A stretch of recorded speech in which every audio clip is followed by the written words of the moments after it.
Os objetivos dessa aula, nós vamos falar alguma coisa sobre anamnese, exame físico, diferenciar o diagnóstico, os diagnósticos das lesões que podem ser feitas lá nas nossas condições, dentro dessa condição de ilha, separar as cirurgias que serão de urgência, das cirurgias que podem ser agendadas de forma eletiva, analisar a compatibilidade do procedimento e o local onde a gente vai estar realizando essas cirurgias. Lembrar que a gente vai estar fazendo isso numa unidade de saúde, a qual nós transformaremos num pequeno centro cirúrgico ambulatorial. Nós não teremos um hospital de retaguarda na ilha, não teremos um centro cirúrgico de retaguarda na ilha.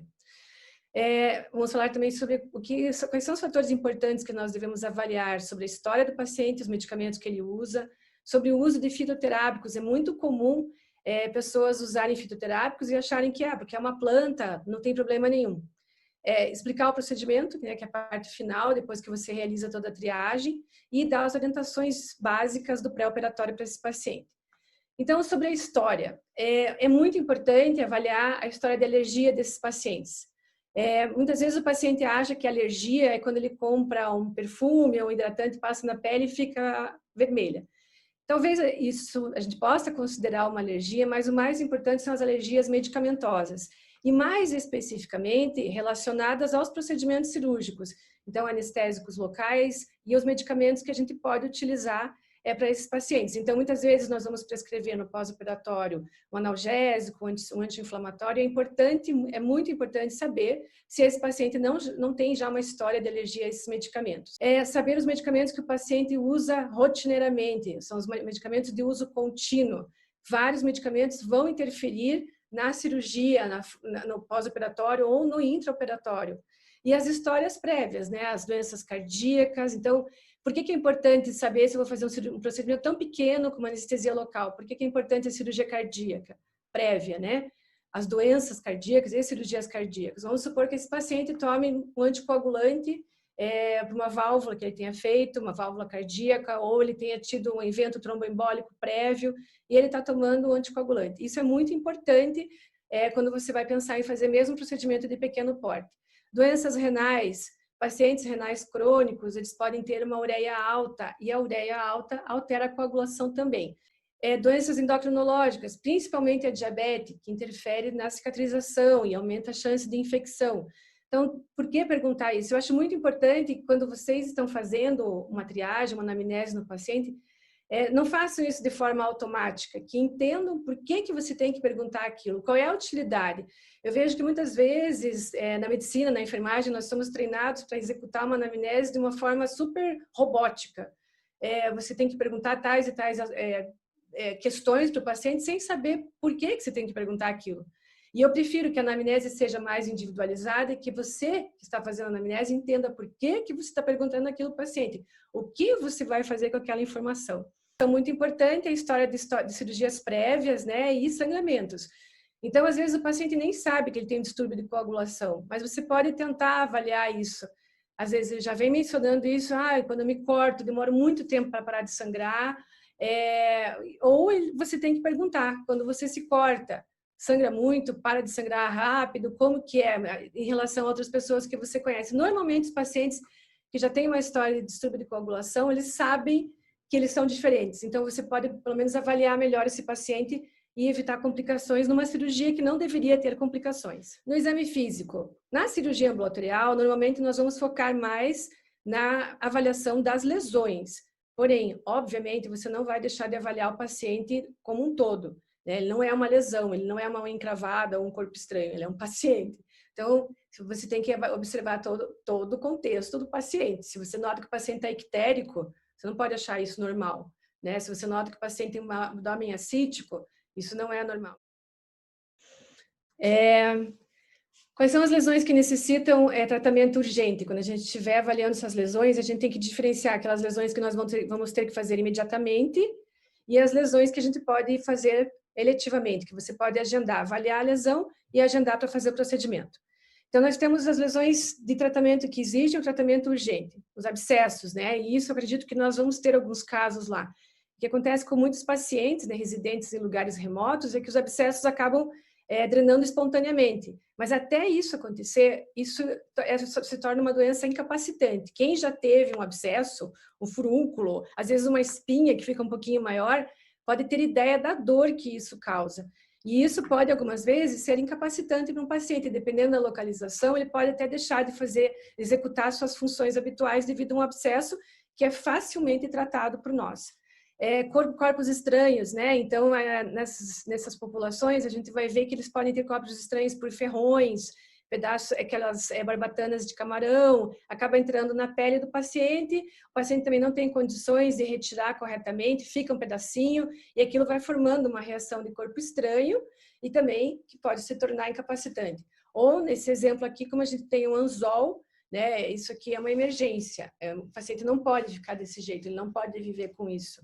Né? Então, nós estaremos lá e se isso acontecer, se isso aparecer, a gente vai poder resolver.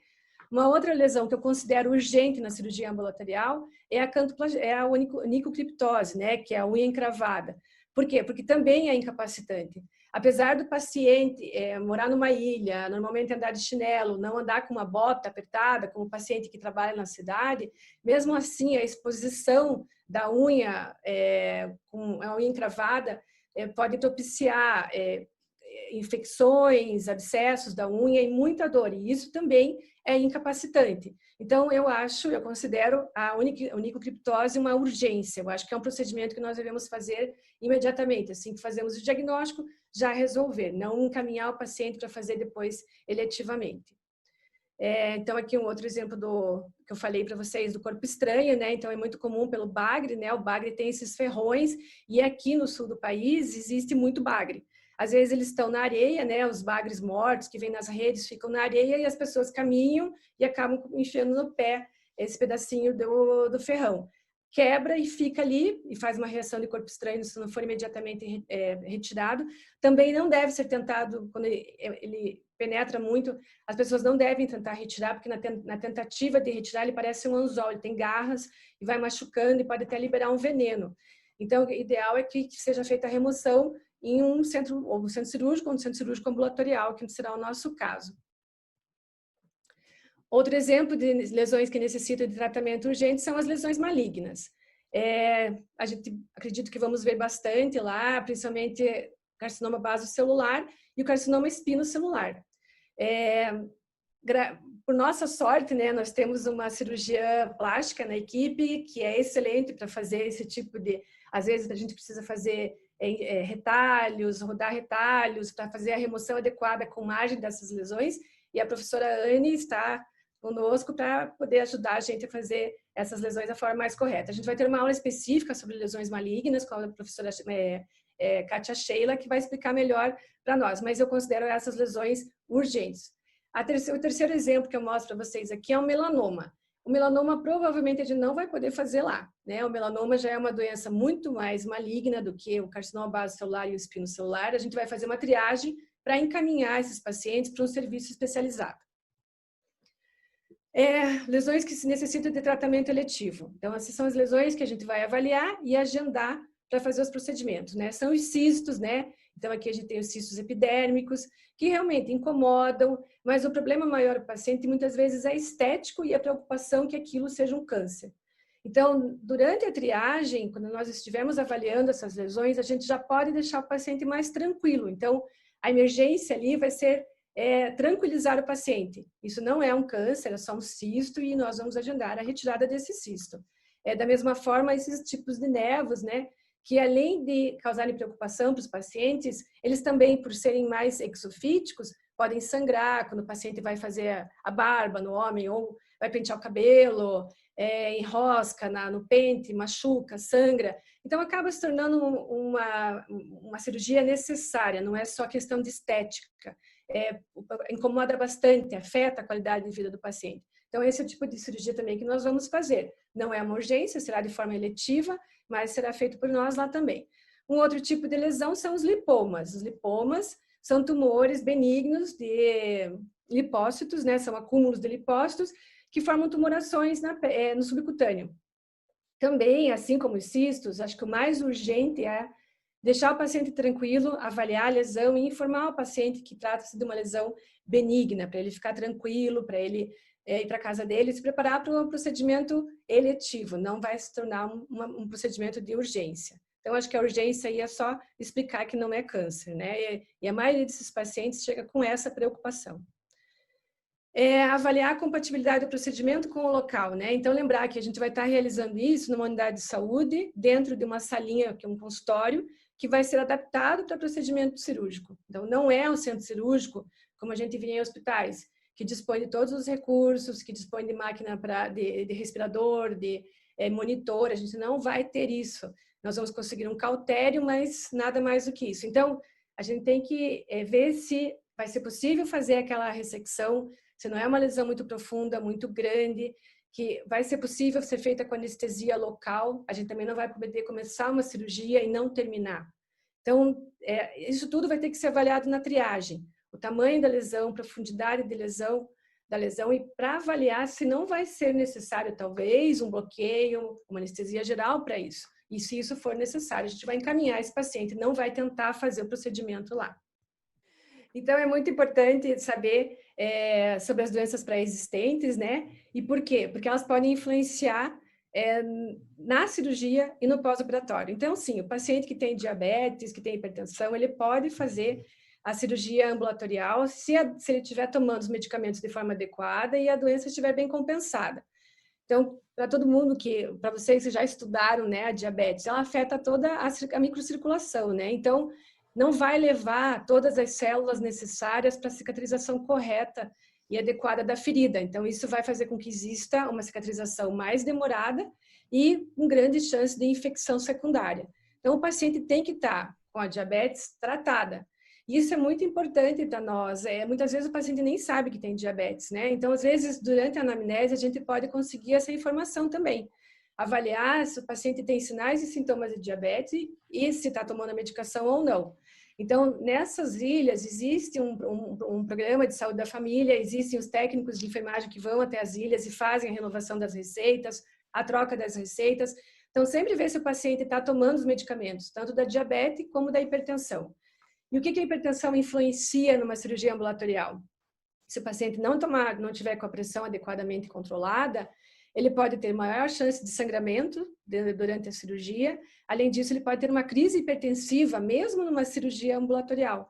Então, só o estresse cirúrgico para fazer um procedimento de pequeno porte pode levar a uma crise hipertensiva, que seria uma emergência para nós lá. E lembrar que nós não temos UTI, não temos um hospital de retaguarda. Então, os pacientes podem fazer esses procedimentos, tanto diabético como hipertenso, contanto que estejam tomando as medicações de forma adequada e com as doenças bem controladas. Em relação ao tabagismo, o tabagismo afeta também a microcirculação, afeta a cicatrização. Pacientes que são tabagistas pesados e vão fazer procedimentos em extremidades, têm grande chance de não ter cicatrização adequada dessas extremidades. Então, a gente sempre recomenda que o paciente tente diminuir a quantidade de cigarro. E por que eu falo diminuir? Porque é muito difícil você pedir para um paciente parar de fumar. A gente tem que ser realista e prático. Você chegar para um paciente que fuma há 40 anos e falar que ele vai ter que parar de fumar porque você vai tirar um cisto dele, provavelmente ele vai mentir para você que parou, ou não vai adiantar nada, ele não vai te ouvir. Então, você tem que ser realista e pedir pelo menos ao paciente diminuir a quantidade de cigarro que ele está utilizando. E de preferência que pare pelo menos 24 horas antes do procedimento. No nosso caso, os procedimentos serão de pequeno porte, sem anestesia geral. Então, não importa tanto o movimento ciliar, do muco ciliar, como importaria numa cirurgia com intubação. Mas o que acontece? Parando 24 horas com o uso do tabaco, você já tem uma diminuição dos níveis de carboxihemoglobina. Então, você já também tem um maior aporte de oxigênio para os tecidos. Então, ajuda um pouco. Né? E aí pedir para o paciente tentar reduzir, enquanto estiver cicatrizando, né, no período de cicatrização, a quantidade de cigarro que ele está fumando. Então, é difícil que você consiga, não é realista que você consiga que o paciente pare de fumar, mas pelo menos que ele tente diminuir a quantidade de cigarro. E avaliar bem extremidades, né? Tanto no diabético como no tabagista, extremidades são locais que existe um maior comprometimento da circulação. E realmente isso pode afetar a cicatrização desses pacientes, por mais simples que seja o procedimento que a gente venha a fazer. Então, já observar no exame físico do paciente se ele já não tem alguma lesão nas extremidades que não estão cicatrizando. E se isso existir, realmente a gente tem que pensar 2 vezes antes de fazer um procedimento em extremidade nesses pacientes, né? Porque a diabetes até ele pode controlar, mas muitas vezes esse dano que ele já tem da circulação periférica não vai ser reversível. A mesma coisa no tabagista crônico. Então, a gente tem que avaliar bem esses pacientes que têm essas doenças que comprometem mais a circulação periférica. Quanto ao uso do álcool, é importante a gente saber se o paciente ingere álcool e a quantidade que ele ingere? 100% votou que tem que ser avaliado.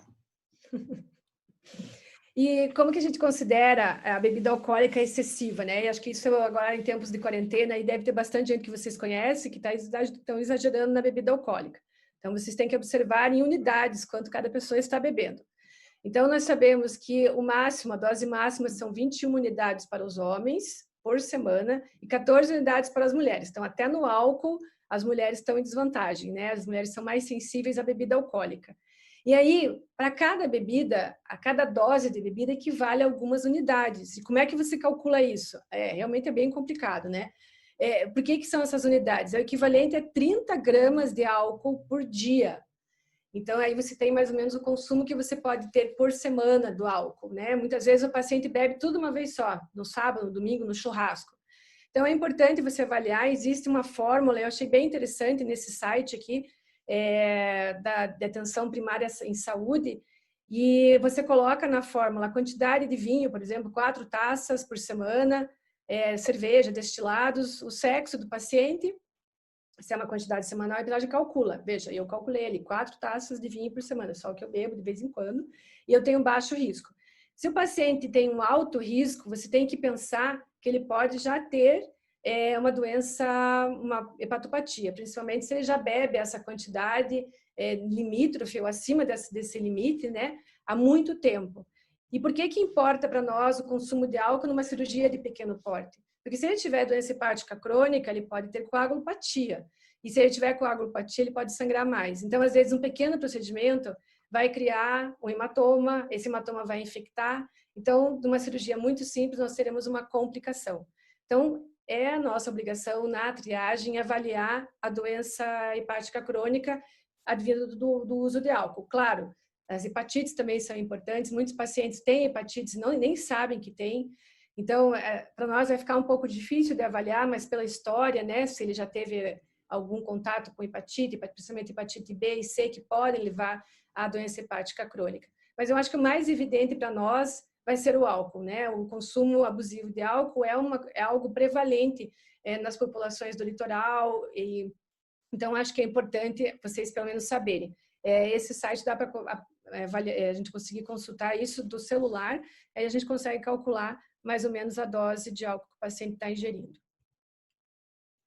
Em relação aos medicamentos, né? Existem medicamentos que devem ser suspensos e medicamentos que o paciente tem que continuar para que não exista nenhuma complicação no dia da cirurgia. Então, existem os medicamentos de uso contínuo que o paciente usa para hipertensão, para diabetes, os medicamentos para tireoide são muito comuns, anticonvulsivantes, são medicamentos que não podem ser interrompidos. Então, esses pacientes, quando vão vir para a cirurgia ambulatorial, eles não vão vir em jejum. Eles têm que vir alimentados, eles vão comer normalmente, eles não vão fazer a cirurgia em jejum.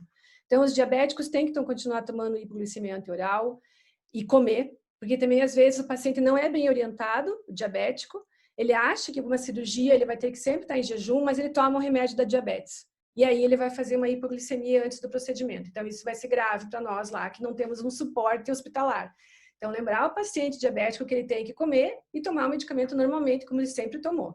Antihipertensivos, como eu já falei, o paciente que é hipertenso e vai fazer um procedimento qualquer, ele pode, se ele parar de tomar medicamento, ter uma crise hipertensiva durante o procedimento, que vai atrapalhar bastante. Medicamentos de tireoide não devem ser também interrompidos. Os anticonvulsivantes, muito importante também que não parem, porque durante o procedimento isso pode gerar um certo estresse no paciente e isso ser desencadeante de uma crise convulsiva. Então, o paciente não pode parar de tomar esses medicamentos para executar uma cirurgia ambulatorial. Beta-bloqueadores e antiarrítmicos também não, porque o paciente pode ter uma arritmia durante o procedimento. Avaliar a interrupção de aspirina e anticoagulantes orais. A aspirina, ultimamente a gente já tem visto, né, já tem saído bastante artigos sobre isso, que não é necessário interromper mesmo para cirurgias de grande porte. Então, que o paciente que toma dose de 100 miligramas, 80 miligramas por dia, não precisa parar o uso da aspirina. Não aumenta tanto assim o sangramento. Na verdade, a gente não tem visto mesmo, nas cirurgias ambulatoriais, a gente não tem mais interrompido o uso de aspirina, mas ainda existe um conceito antigo de que a aspirina tem que ser interrompida. E muitos pacientes que já fizeram procedimentos e tomam aspirina sabem que tem que parar e acabam parando de usar a aspirina antes do procedimento, mas não tem necessidade. E os cumarínicos, né? Se o paciente usa um anticoagulante oral, é porque ele realmente precisa desse medicamento. Então, se ele está tomando um anticoagulante oral, ele está no nível de anticoagulação, ele está anticoagulado, isso vai aumentar a chance de complicações no nosso procedimento. Então, na verdade, a gente tem que avaliar risco e benefício. Normalmente, a gente não pede para esses pacientes pararem de tomar o anticoagulante. A gente só encaminha esse paciente para fazer o procedimento em um hospital e daí vai conversar com quem está prescrevendo essa medicação para ele, se pode fazer a transição para a heparina. E aí a heparina tem uma meia-vida menor do que o anticoagulante oral e aí a gente consegue fazer o procedimento. Então, esses pacientes que tomam anticoagulantes orais, eles não estão tomando à toa a medicação. Mas eu não recomendo que seja feito um procedimento, a não ser os procedimentos urgentes em vigência de um anticoagulante oral. A gente pode ter complicações, mesmo em procedimentos pequenos. Os fitoterápicos. Então, é muito comum os pacientes falarem que tomam um chá, tomam uma erva, um fortificante, uma vitamina natural. Bom, todos os medicamentos que a gente conhece, a maioria deles, pelo menos, né, que eu conheço, vieram de alguma planta, né? Então, o componente, a parte ativa da medicação é derivada de uma planta. Então, as plantas têm um potencial medicamentoso, eles têm alguma ação. Então, elas não são inócuas, não é porque é uma planta que é inócua.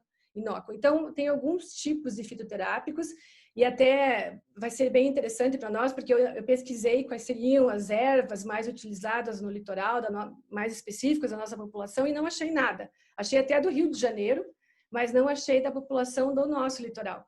E deve ter alguma coisa. E seria interessante, até uma ideia de projeto aí, para quem ainda não tem uma ideia, de investigar nessas populações do litoral paranaense, que tipo de fitoterápico eles usam, para qual doença, buscando qual ação do fitoterápico e se isso teria interferências nas nossas cirurgias. Então, se faz interferência na coagulação, se aumenta a pressão, se causa algum prolongamento do efeito anestésico, porque realmente isso pode acontecer com algum tipo de fitoterápico. Então, seria bem interessante a gente até investigar isso no nosso litoral. Eu procurei e realmente não encontrei.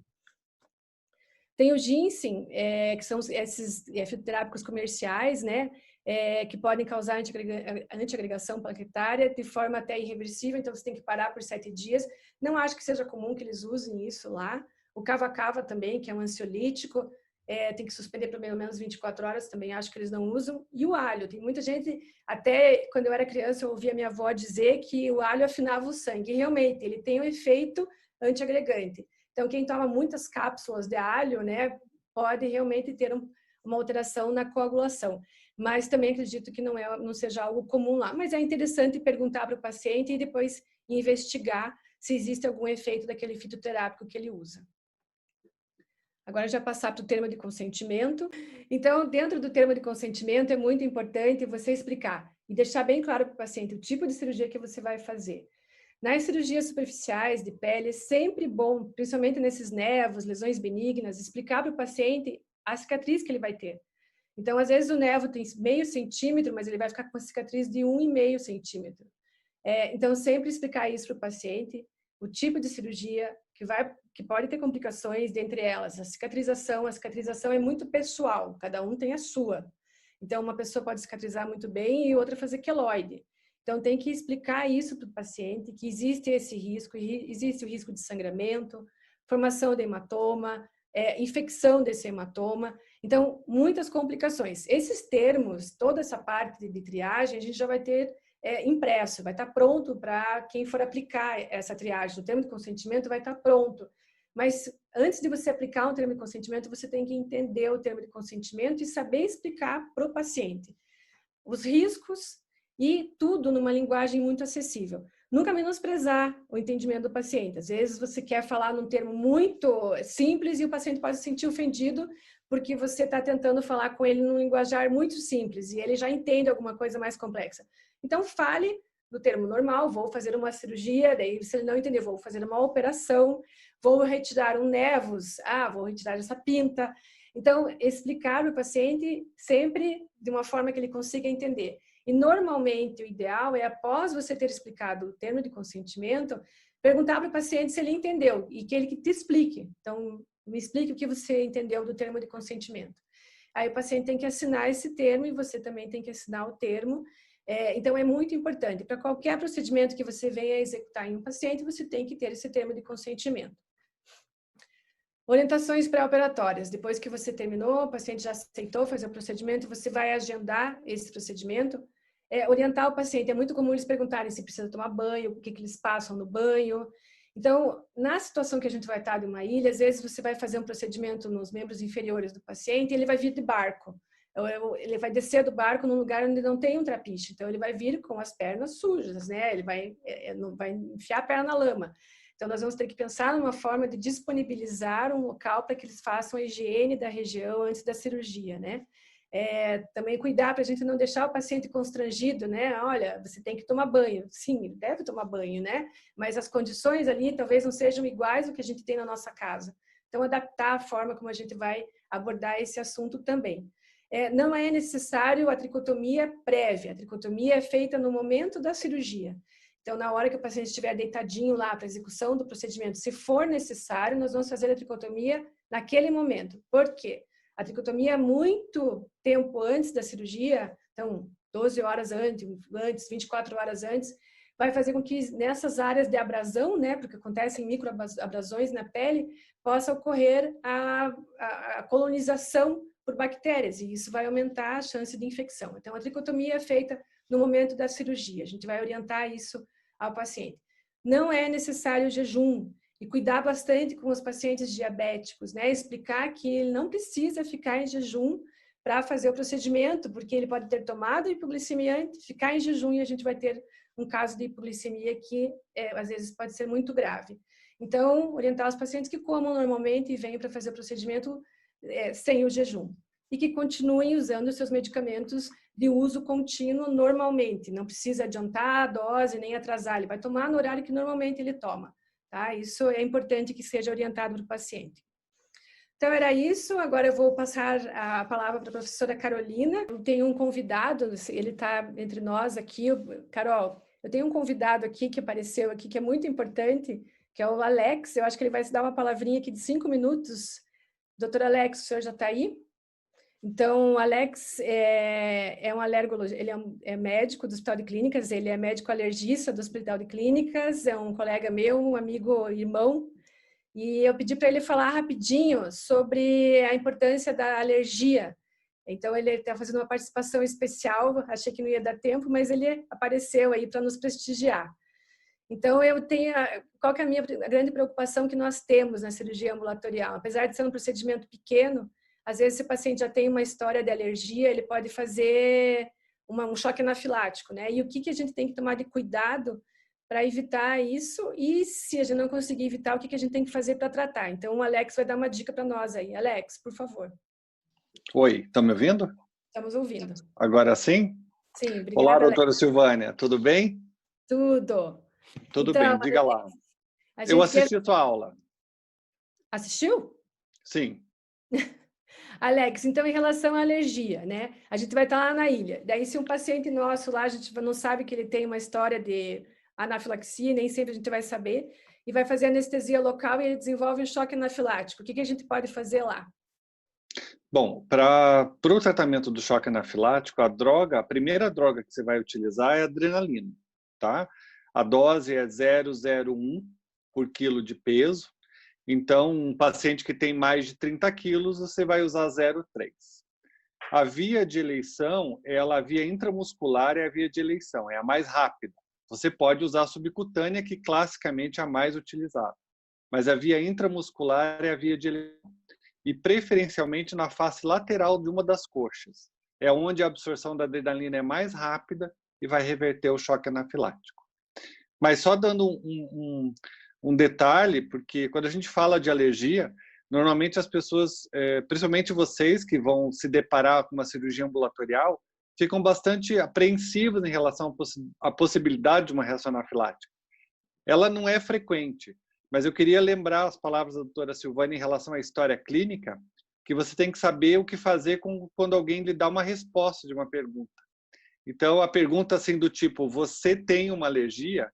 É preciso, quando o indivíduo responde para você, sim, eu tenho, saber que tipo de alergia é essa. Felizmente, as pessoas, elas se consideram bem mais alérgicas do que elas são. Ou seja, quando a gente vai testar indivíduos que se referem a alérgicos, eles muitas vezes não são. Vou dar um exemplo. Você pergunta, eu sou alérgico? Sim, eu sou alérgico. Ao quê? A cataflã. Ok, o que você teve? Eu tive uma dor de estômago muito forte quando eu usei cataflã. Isso é uma reação adversa, mas não é uma reação alérgica. Isso não contraindica. Outra resposta que ele tem. Eu passei mal. O que passou mal? Eu não sei, eu suei e fiquei tonto. Ou seja, são sinais inespecíficos, às vezes, de uma reação vasovagal, que muitas vezes não tem muito significado. Qual é o paciente que você deve se preocupar? É aquele paciente que diz para você que após a ingestão de um determinado medicamento ou num procedimento, ele teve dificuldade respiratória, ele teve edema ou angioedema em lábios, em olho ou orelhas, ele desenvolveu manchas, urticária na pele.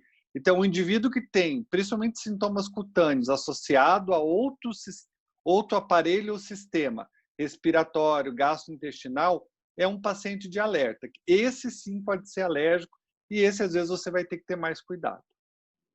Alex, mas você não recomenda que a gente faça um procedimento ambulatorial numa ilha, num paciente que tem uma história possível de anafilaxia, né? Então, na triagem, a gente já deve triar esse paciente para fazer em algum lugar que a gente tenha retaguarda de hospital mesmo, hospitalar, né? Com UTI. Com certeza, eu acho que essa triagem inicial, e obviamente eu acho que vão ser casos bem pontuais, que vocês não vão poder fazer um procedimento por conta disso. Mas é claro que nesse caso, principalmente se a história pode ser duvidosa ou ela necessitar de uma investigação, que você esteja no local com mais respaldo ou com mais estrutura para se fazer um procedimento com segurança. Tá bom. Muito obrigada, Alex. Obrigada pela tua participação. Obrigado pelo convite, Silvânia. Sucesso a todos. Obrigada. Professora Carolina, a senhora está pronta? Vamos lá. Hoje a aula é sobre cirurgia segura. A gente tem dentro do grupo a Fernanda, que é especialista em segurança do paciente. Não é uma coisa tão recente, né, que a OMS colocou todos esses, né, a Aliança Global para a Segurança do Paciente, que estão esses 6 itens aqui. E para a gente, nesse projeto de extensão e o número 4 é que vai ser o foco principal para a gente, é segurar a cirurgia em local de intervenção, procedimento e pacientes corretos. Mas tudo é importante. Se a gente olhar 1, 2, 3, 4, 5 e 6, se a gente não tiver com absolutamente tudo nesse sistema garantido para um paciente, a gente pode ter vários problemas. Então, o objetivo da aula é entender o problema, conscientizar sobre os erros potenciais e combater o problema. Como é que a gente aplica isso na prática? Então, efeitos adversos, eles são todas aquelas lesões adquiridas no tratamento de saúde ou médico de um paciente que não está relacionado à condição clínica. Uma coisa óbvia, né? A gente fala de complicação, mas complicação ela pode ser da própria doença do paciente, mas ela pode ser algo que a equipe médica proporcionou. E quando um efeito adverso é atribuível a um erro, a gente diz que é um efeito adverso evitável. Qual a incidência de efeitos adversos no paciente hospitalizado? Quando a gente fala em porcentagem, é ridículo, né? Mas a gente tem uma tendência a não falar muito de porcentagem. Tem até um livro que fala realmente sobre isso, mas eu não vou estender muito a minha aula. Aqui a grande maioria falou corretamente, até 16%. Então, é de 4 a 16% dos pacientes possuem algum tipo, têm incidência de erro médico. Então, quando vocês responderam essa questão, se você for olhar na literatura, varia de 4 a 16%. De todos os pacientes que vocês internam no hospital, a gente vai ter 4 a 16% de efeitos adversos. E se você pensar desses 4 a 16%, 50% deles são por cirurgia. Então, metade é relacionada ao que a gente está falando aqui. Lógico, procedimentos cirúrgicos internados, mas é porque não existe nenhum cálculo dos procedimentos ambulatoriais. Então, se você for pensar que 25% das cirurgias complicam e a gente tem 7 milhões de complicações anualmente, 1 milhão de óbitos, pensem, se você for pensar em desenvolvimento sustentável, a quantidade de dinheiro que o mundo gasta por erro. Né? Daí a gente vai falar, o erro pode ser porque a gente não está formando bem vocês, né? O problema é da educação médica. Ou o erro a gente pode culpar quem a gente quiser, mas o que foi descoberto é que, na verdade, erro tem duas maneiras de se encarar. Existe o erro humano do indivíduo que está desatento, que não está bem informado, mas existe um erro de sistema. Né? Então, se a gente quer pensar em uma medicina sustentável, né, o número 3 dos Objetivos de Desenvolvimento Sustentável, que é um dos projetos que a gente colocou aqui para vocês, para pensar sistemicamente, a gente está numa faculdade, né, seja de medicina ou de enfermagem, a gente está num projeto de cirurgia que envolve uma equipe multidisciplinar, a gente tem que pensar realmente nesses 17 objetivos como sendo uma maneira da gente crescer junto. E se a gente não pensar em sistema, a gente vai olhar a cirurgia como se só fosse um procedimento. E não é, porque senão a gente vai errar e vai cometer erros que parecem banais, mas vão significar melhora ou piora da qualidade de vida de um paciente. Então, como foi a resposta? 4 a 16%, eu sei que a pergunta foi meio capciosa, né? Até 16%, mas é de 4 a 16%. Mais da metade ocorre em cirurgia. E o principal, gente, 50% são evitáveis. E quando a gente fala em evitáveis, não é só a gente ficar mais atento, né? Aqui entra também, né? Esse negócio de cirurgião realizar mindfulness ou meditação ia melhorar muito a vida de muitos pacientes. Mas é questão de organização, é questão da gente aceitar que a gente precisa seguir protocolos e a gente não achar que isso é besteira.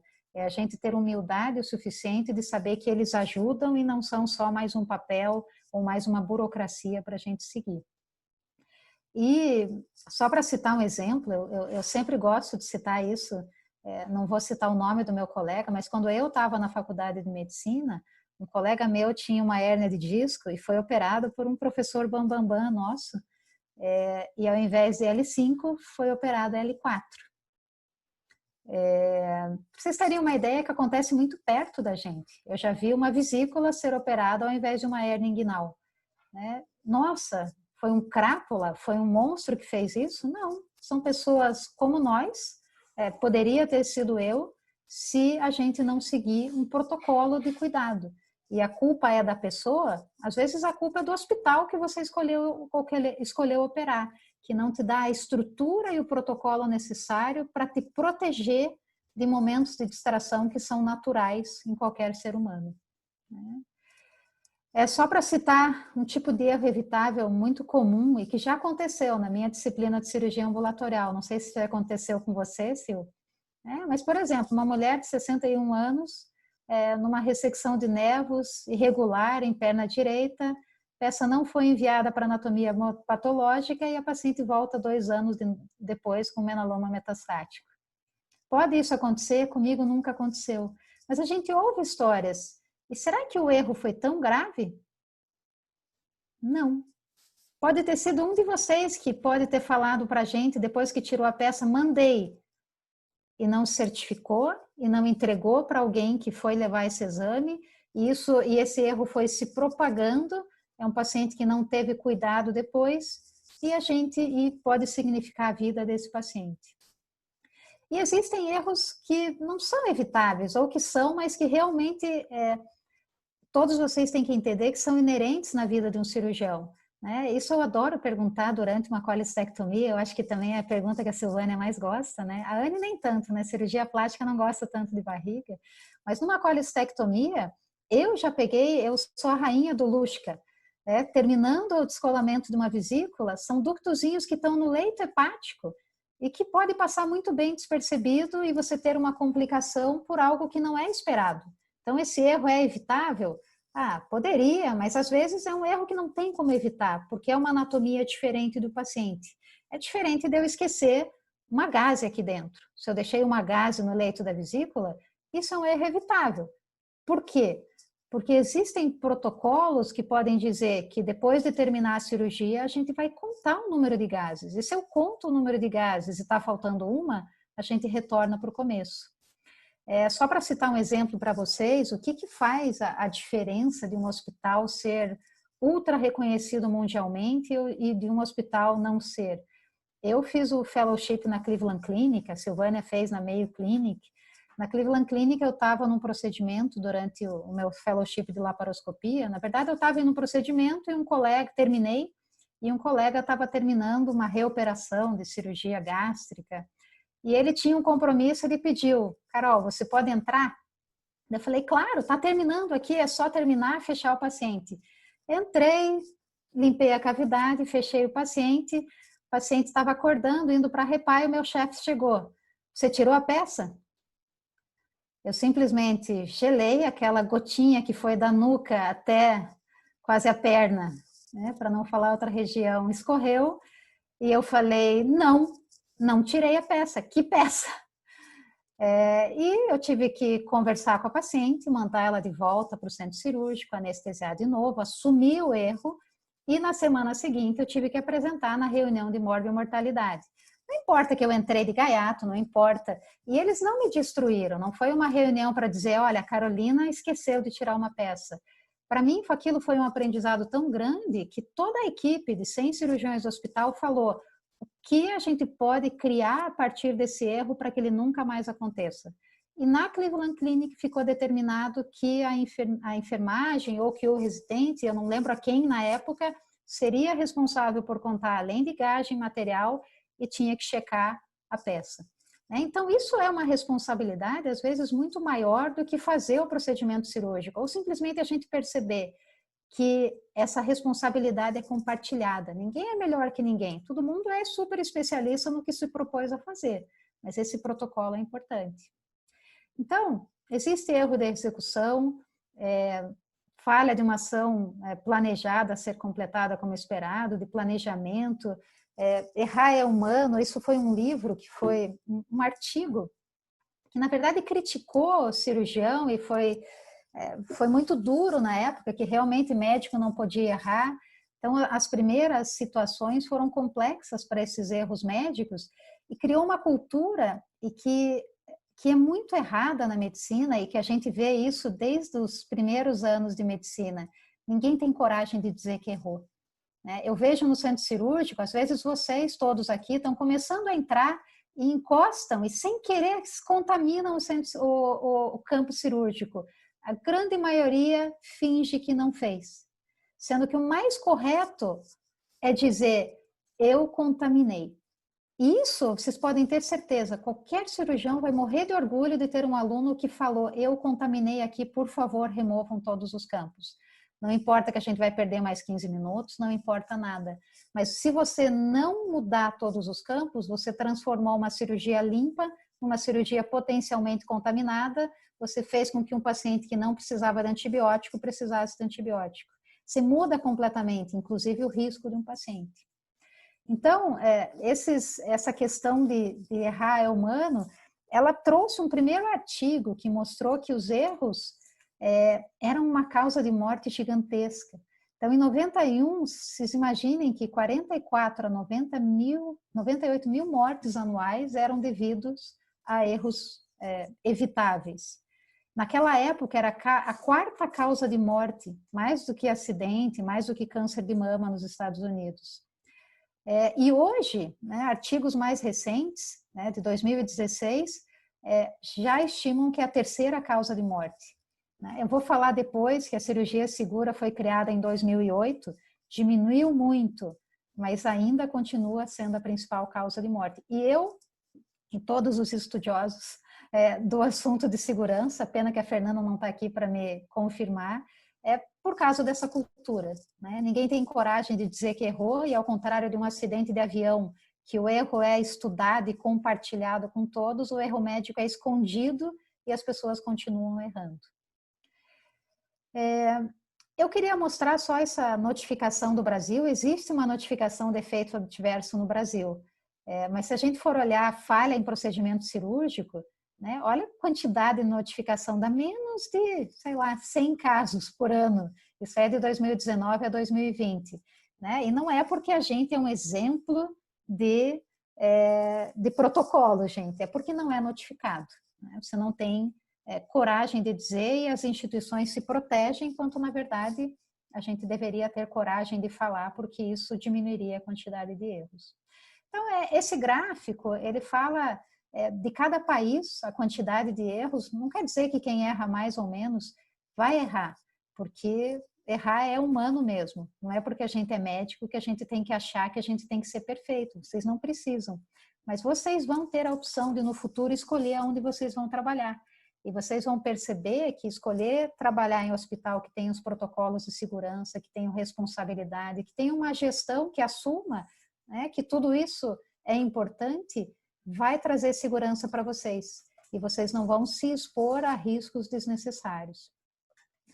E olha a quantidade, mais de 230 milhões de cirurgias feitas anualmente. Imaginem a quantidade de erros potenciais que podem acontecer e quantos a gente pode ou poderia evitar. E esse slide é para dizer que a grande maioria dos erros evitáveis, os efeitos adversos, são por problemas de comunicação. Quando eu olho esse slide, eu penso, quase todos os erros no mundo são por problema de comunicação. Quer em relacionamento, quer em governo, quer em política, quer em qualquer lugar. As pessoas só falam o que acreditam, só ouvem o que filtram de acordo com a sua maneira de enxergar, e é o caos que a gente está vivendo hoje. Dentro de um centro cirúrgico, a coisa mais importante é a comunicação. E vocês vão ver que nos protocolos de segurança, isso trouxe, né, eu fico tranquila quando eu me comunico, né, a gente percebe a importância disso. Então, tudo isso foi para trazer a conscientização, gente. Talvez eu tenha convencido vocês que cirurgia segura é importante. Eu tenho que trazer para vocês a importância dessa responsabilidade compartilhada que a gente vai ter nas ilhas, né? Quem conseguir ser voluntário junto com a gente, e que conhecer é diferente de saber. A gente tem que saber todas essas estatísticas, mas a gente tem que internalizar isso, e quando vocês forem para o centro cirúrgico, vocês vão ter que prestar atenção, que aquela pausinha onde todo mundo se apresenta, o nome, ela tem uma razão de ser e é super importante. E eu começo agora, né, outra paixão minha é conhecer sobre aviação. Nunca pilotei, nunca vou pilotar, mas adoro tudo sobre avião. Isso foi uma pesquisa que foi feita com pilotos e com médicos sobre a impressão deles sobre erros.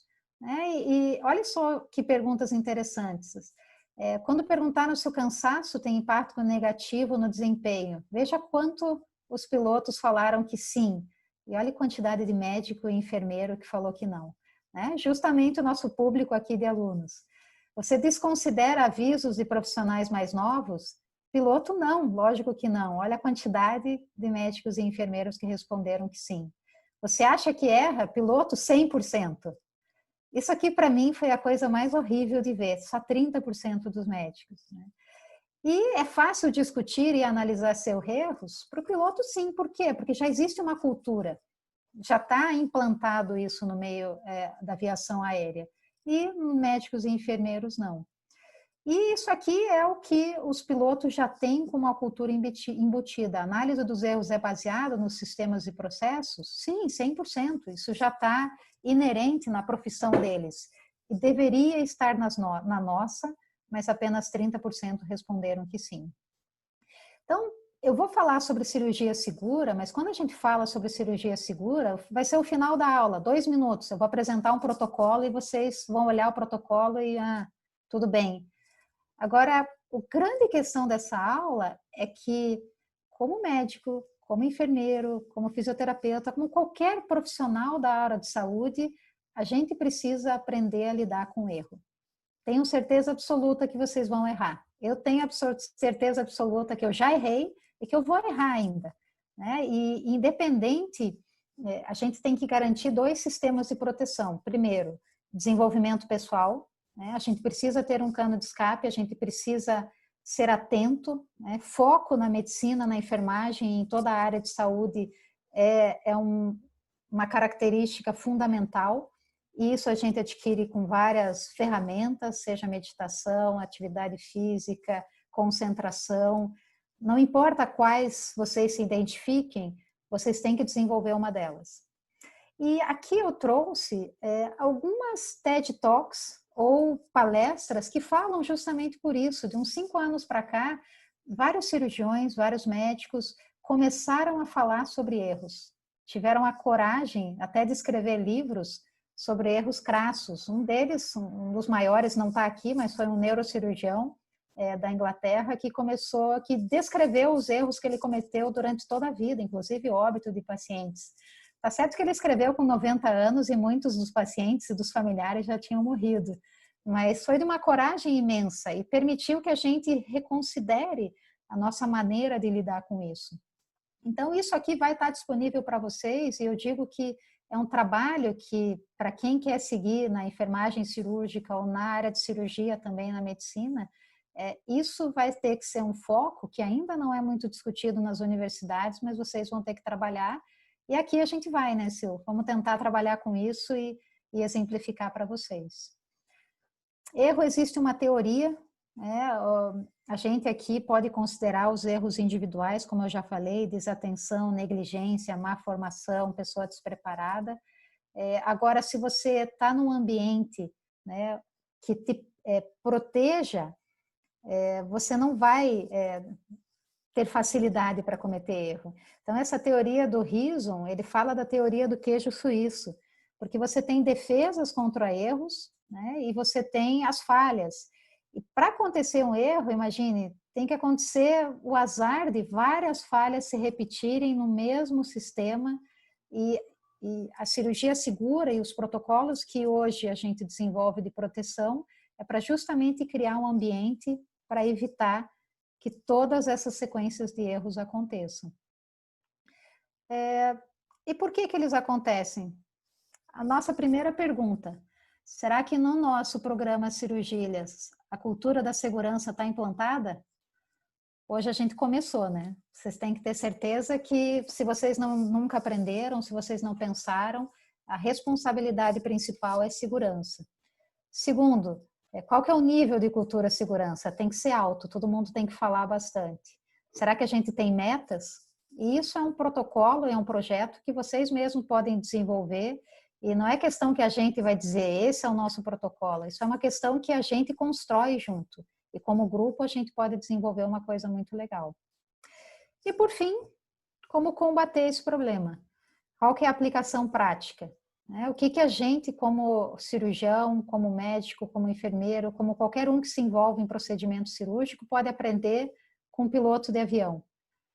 O que pode transferir de um cockpit para um centro cirúrgico? Primeiro, regulações, né? Isso é um movimento que há alguns anos vem acontecendo na área cirúrgica. Teve casos de óbitos de pacientes por residentes que estavam trabalhando 72 horas sem dormir. Obviamente, ele está mais exposto a erro, então essas regulações acontecem. É lógico que a gente não pode transferir o número de pessoas que são afetadas por um incidente aéreo para uma pessoa só que é afetada no procedimento cirúrgico.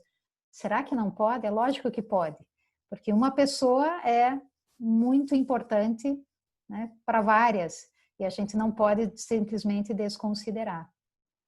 E se a gente mudasse coisas agora, então a limitação do número de horas já foi feita. O que é o mais importante que a gente tem que considerar aqui? É o trabalho em equipe. Aqui, cada um vai ter uma função importante, como em qualquer lugar do mundo. Né? Quando a gente acha que é mais importante dos outros, a gente já começou errando. Né? Todos nós vamos ter um papel e todo papel é importante. A gente precisa mudar a cultura do centro cirúrgico. A Silvânia mais ainda, né? Ela tem 1 ano a mais que eu. A gente viveu num meio cirúrgico que cirurgião bom era o que fazia incisão grande e o que atirava a pinça. Né? Era aí onde os erros aconteciam. Né? Hoje a cultura é de humildade. O cirurgião bom é que conhece todo mundo, é que reconhece a importância de todos na equipe e o que tem humildade para perceber ou para aceitar a opinião de alguém que está sob um ponto de vista diferente, observando a mesma coisa que ele, sem a ansiedade de ser o responsável para o paciente, sem o compromisso de ter 10 familiares que confiam em você. Então, tudo isso tem que ser levado em conta. Comunicação.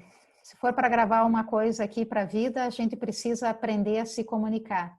Né? Tem um livro bem legal que é Comunicação Não Violenta, que eu recomendo para todos. A gente melhora tanto o relacionamento em hospital como o relacionamento em casa. O problema é que a gente esquece do livro.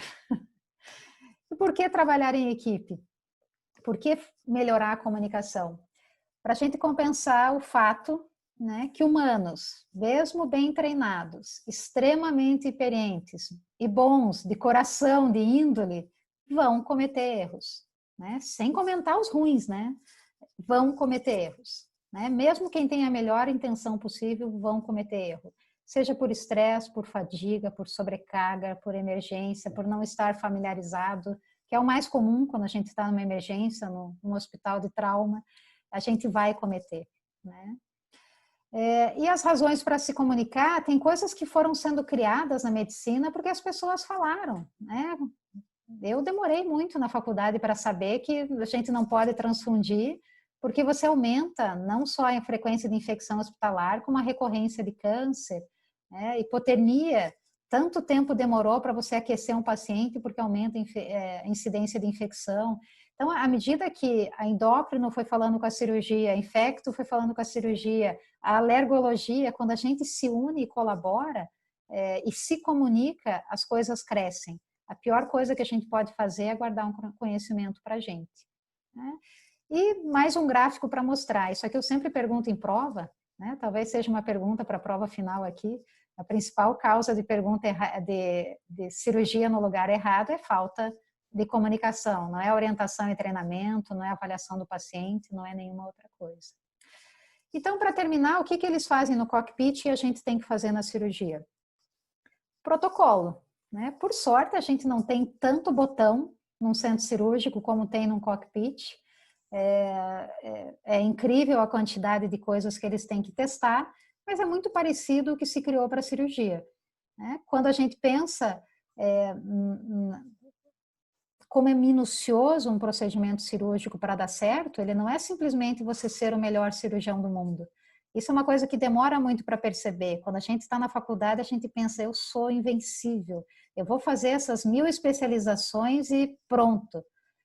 Isso não vale nada se a gente não tem uma equipe que dê suporte. Não vale mesmo, se a gente não constrói e não tem uma equipe que dê essa base para a gente. Então, em 2008, surgiu esse Cirurgia Segura Salvam Vidas. Por incrível que pareça, foi um cirurgião de Harvard, escreveu vários livros, eu vou colocar a referência dele aqui depois. A Sil conhece muito bem também. E eles criaram esses protocolos, foi o Atul Gawande, e tiveram a colaboração de ministérios de saúde, sociedades médicas. Por sorte, não foi hoje no Brasil, né? Senão não teria a colaboração da nossa ausência do Ministério da Saúde. E eles fizeram em vários países um trabalho instalando esse protocolo que eu vou falar depois para vocês. E o resultado foi absolutamente incrível. Né? Então, 19 itens de checklist para você trabalhar em equipe. Foram vários centros em todo o mundo. E o resultado foi maior do que a invenção do antibiótico, para vocês terem uma ideia. Maior do que a lavagem de mãos no índice de complicações. Então, a diminuição do número de mortes, né, foi mais do que quase 50%, e de complicações também 40%. Então foi um número muito alto, simplesmente você colocar um checklist de 19 itens antes de uma cirurgia. O que eu achei de mais interessante foi esse questionário depois com os médicos no local de estudo. Perguntas básicas, é fácil de usar, melhorou a segurança do paciente, levou muito tempo, não. Mas essa é a pergunta que eu digo que a gente sempre tem que fazer para tudo na vida. Caso eu fosse fazer um procedimento cirúrgico, eu gostaria que o checklist fosse usado 92%.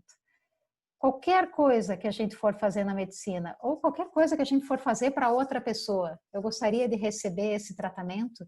Se a gente faz essa pergunta como médico, vai ser muito diferente a nossa prática. O problema é que às vezes a gente está tão envolvido nas nossas coisas que a gente esquece dessa perguntinha fundamental para ser um bom médico. Então, índices de complicações caiu 35%, mortalidade 47%. Foi realmente incrível.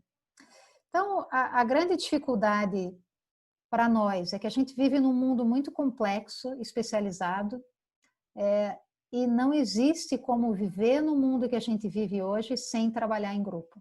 Não dá. Né? Existe uma tendência enorme de equipe multidisciplinar e no começo, para mim, até era difícil. Eu acho que eu venho de uma geração que a gente tentava ser individualista e depois de velha eu comecei a enxergar o quanto era importante você ter um grupo e ter a humildade de reconhecer que a gente não é nada se a gente não tem uma equipe. Né? E tem que ter pensamento sistêmico, a gente tem que olhar todas as partes. Né? Isso está na sustentabilidade, isso está em construir um mundo melhor.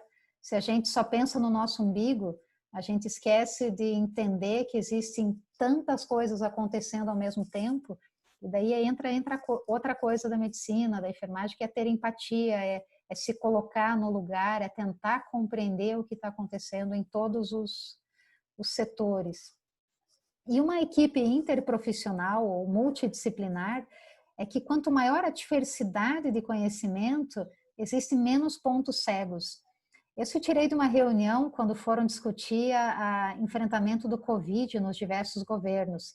Por coincidência, desculpe os homens que estão aqui, os governos de mulheres se mostraram os mais bem-sucedidos no enfrentamento do Covid, quer seja Nova Zelândia, Alemanha, Islândia, alguns dos exemplos. E nesses governos, não é só porque é mulher, eu acho que é um pouquinho, mas é porque esses governos eles têm uma diversidade de opiniões que conseguem encontrar todos os lados. Não quer dizer que um governo tem que ter só mulher, mas tem que ter mulher, porque mulher pensa diferente de homem. Homens entre si pensam diferente, mulheres entre si. E quanto mais diversidade existir de profissão, de expertise, de entendimento, melhor vai ser o resultado.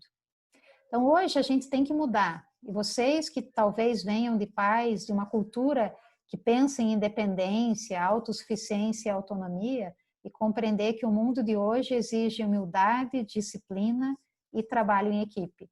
E se vocês não aprenderam ainda isso, coloquem como uma meta. A gente tem que aprender a trabalhar em equipe. É um saco às vezes, é difícil, porque tem pessoas com defeitos difíceis de aturar, mas também com qualidades excelentes para a gente aprender, mas é só assim que a gente vai crescer.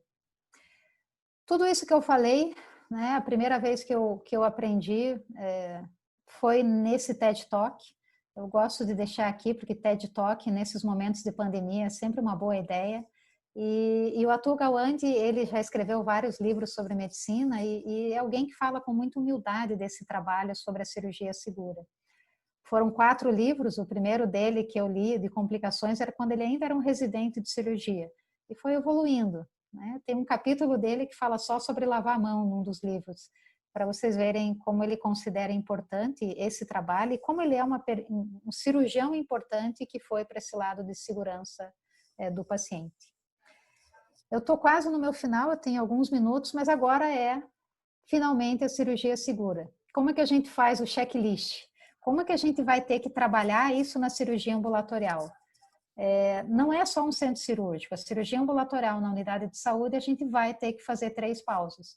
A gente vai ter que entender que a gente está com equipe e essa pausa a gente usa respiração, consciência, mindfulness e faz o sign-in, que é checar antes da indução anestésica, tá errado aqui, mas antes da anestesia local, o time-out, que é antes da incisão, né, se a gente planejou, e o sign-out, que é depois do paciente sair da sala. Né? Então, isso é muito importante, e na cirurgia segura na cirurgia ambulatorial vai ser importante também. Eu não acho que o importante da aula é descrever cada uma das etapas, né? Mas é muito simples o que a gente faz antes da indução no sign-in. É identificar, é ver se o paciente preencheu o consentimento, é se ele marcou o local, é conferir se o equipamento de anestesia está funcionando. Né? Se eu não sei se ela sabe, mas um colega nosso quase morreu numa anestesia de uma hérnia, porque o equipamento não estava funcionando e um colega cirurgião teve que ficar ambusando ele o procedimento inteiro até trocarem o carrinho de anestesia, poderia ter morrido. Né? Monitoramento, verificação de alergia, né? Isso aqui tem que ser considerado antes no rastreamento, mas se alguém esqueceu de fazer o rastreamento, esse é o momento de verificar. É isso aquela sequência de protocolo de evitar erro. Dentro das várias etapas, a gente vai se protegendo e conferindo.